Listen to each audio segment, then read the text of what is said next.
Me and you have to agree that savings is the hardest thing that you'll have to do with your money. Like, tell me why you have to work so hard in your life to make an income, and then you have to make sure that that part of your income, you're setting it aside so that you can spend it in the future. So most of the time you find we are not motivated to stay in our savings and investment journey. You also find that we never grow. So you find like we save today, tomorrow we withdraw that money to spend or to save ourselves.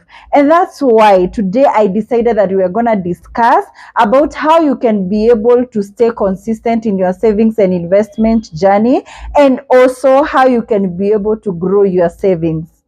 Hi guys, welcome again to another episode of Financial Literacy. My name is Jane Dishu and I'm a financial advisor. One of the way is save with a goal. So most of the time you find that people save because you hear like there's something called savings, or maybe a group of people around you, they are saving in a certain account, and you tend to just open it without knowing the reason why you opened that account. So it's very important to make sure that you know the reason why you need to save that amount of money. And the second thing, you need to know the end game. You need to know at what point do I celebrate, at what point do I feel like I'm contented with whatever I'm doing with my savings, at what particular point am I feeling like the excitement or the joy, or maybe how do I feel fulfilled with these savings. So most of the time you need to tag that with a financial goal. You need to know what you need your money to do for you. So it's very important to have your savings match whatever you want in life. I always say your savings reflect the kind of a life you want to live today, tomorrow, and even in the near future. So if you don't really match your savings to whatever you really want, most of the time you might get yourself distracted, or most of the time you might find yourself so hard to actually even be able to grow whatever amount of money you have. Another thing, if you have like if another thing if you have matched to your savings to your financial goal, you can be able to know when you can move from this particular goal and maybe grow that savings to another account. Like you really know the direction you're taking to, you are able like to even push yourself in case you have maybe extra amount of money, because you particularly know like this is the ideal thing that I really want, or this is what I want my money to do for me, or this is what I'm saving for. So you are able to grow your savings, and even when you get your money, you don't really struggle to put that money in that account, because you know the joy, you know the reason, and you have a purpose or a reason why you are saving. Some of these goals is like maybe buying yourself a home, buying yourself a car, maybe paying your kids school fees, having a good retirement, taking a vacation. There are so many, even setting up your emergency fund. So it's really ideal for you to have these goals so that they can give you direction and they can be able to give you the final point or the end goal. The second thing is to make sure that you break down your savings. So most of the time you find you want to save an amount of money, and you really know that this is the reason why I'm saving this amount of money. But if you don't break it down to like this is the amount of money I can be able maybe to afford, or this is the amount of money I need to start with, and this is the amount of money that I want to have reached or to have gotten, most of the time you're going to find yourself not being motivated. So I tell people, let your savings be a reflection of what you want in the short term, in the mid term, and also in the long term. So make sure that you have a defined account or a defined system stating that I'm doing this 2,500 for this particular period of time so that I can be able to get this end game or this goal. So make sure that your savings have been broken down. Make sure that you can be able to know at what point do I say this is enough, or at what point do I know like this is the maximum potential of my savings. This will help you not to undersave or oversave, because one of the things that can you can really mess up with your savings is doing either oversaving or undersaving. Most of the time, if you oversave, you're going to get yourself that you're struggling either to sustain yourself, maybe to pay for your bills, and most of the time you might find yourself even getting into debt because you're oversaving. The second thing, if you are under saving, you might find you have a lot of potential to achieve the life that you have always wanted, but this fact that you have not broken down your savings, or you have not known even the percentage of the amount of money that is going to your savings in your budget, you might find that you're going to miss out on so many things, and you might not be able to touch your maximum potential. So make sure you break it down, know the percentage of the amount that is coming from your income through your budget, and know the reason why it's getting there, and also know like how you can be able to grow that. So let this be a reflection or a percentage of your income, so that you can be able to know and to grow yourself. Anytime you get an increment, you already know that this particular goal, I'm lagging behind with this amount of money, or this particular goal, I need to add or to do this and this and this. So make sure that you break it down, so that it is so easy for you to track, and it's so easy for you to grow your savings. The third thing, choose the right savings account for your goals. So one of the mistake that most of us make is just saving because this is an account, or someone have just approached you, they said there is a circle, there is money market fund, you can earn an interest, and then you just move your money from where you have been putting it to now a money market fund, but you don't understand what are the rules and regulations, how are the withdrawal terms, like you basically don't understand. So this is my recommendation. If you are saving and you're choosing a savings account, make sure it is matching that particular goal that you want to achieve with your savings. Don't find yourself in a fix where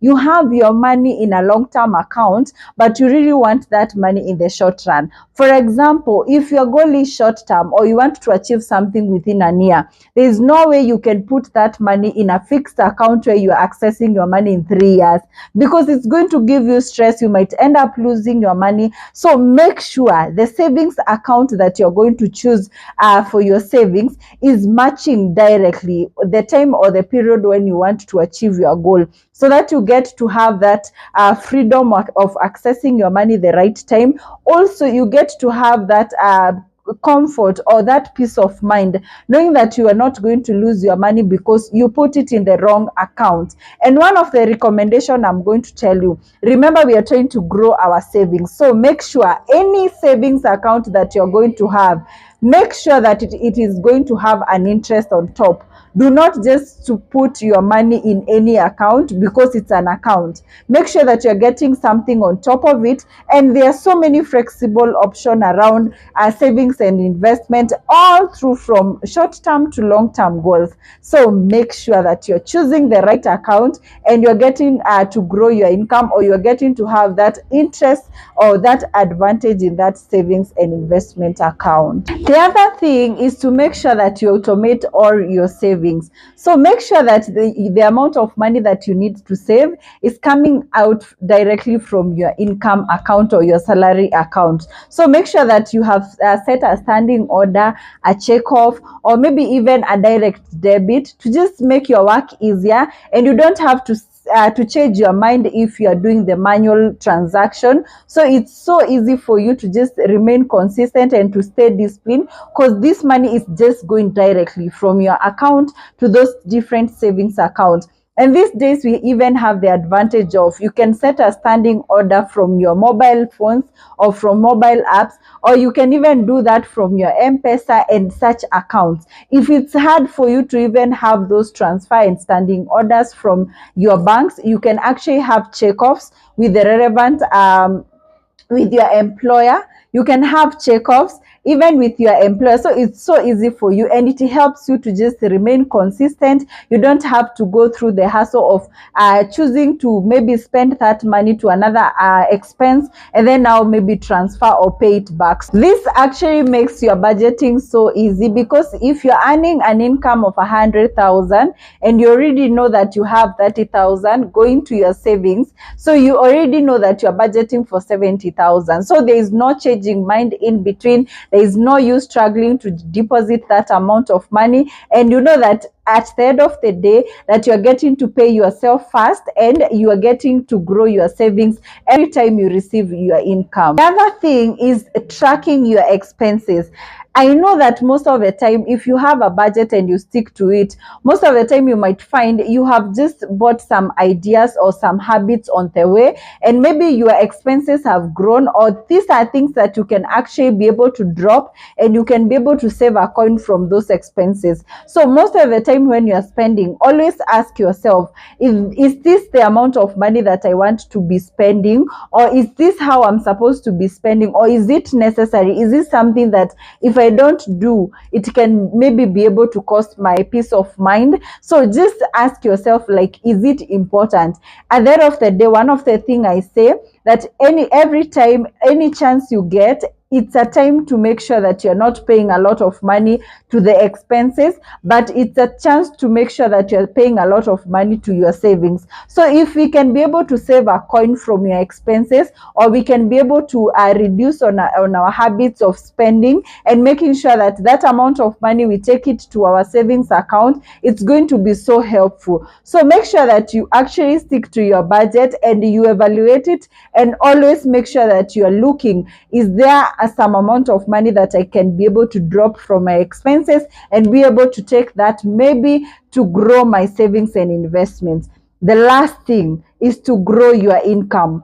This is the only secret to making sure that you can be able to grow your savings. One of the thing, if your income is growing, one of the thing, if you have a good budget and you stick to the same way of spending that amount of money, any extra increment or any extra growth in your income is going to go directly to your savings. So make sure that you weigh the options of how you can be able to get extra income, either by selling things that you're not using, either by getting a side hustle, either by asking a promotion at your workplace. These are things that can be able to help you to actually make an extra amount of money. And when you make that extra amount of money, do not change your class or change your expenses. Make sure that you are growing that, or you are taking that amount of money to grow your savings and investment. This is going to make your work easier or your life comfortable, because at the end of the day, you can be able to enjoy or be able to live in that life that you have always wanted,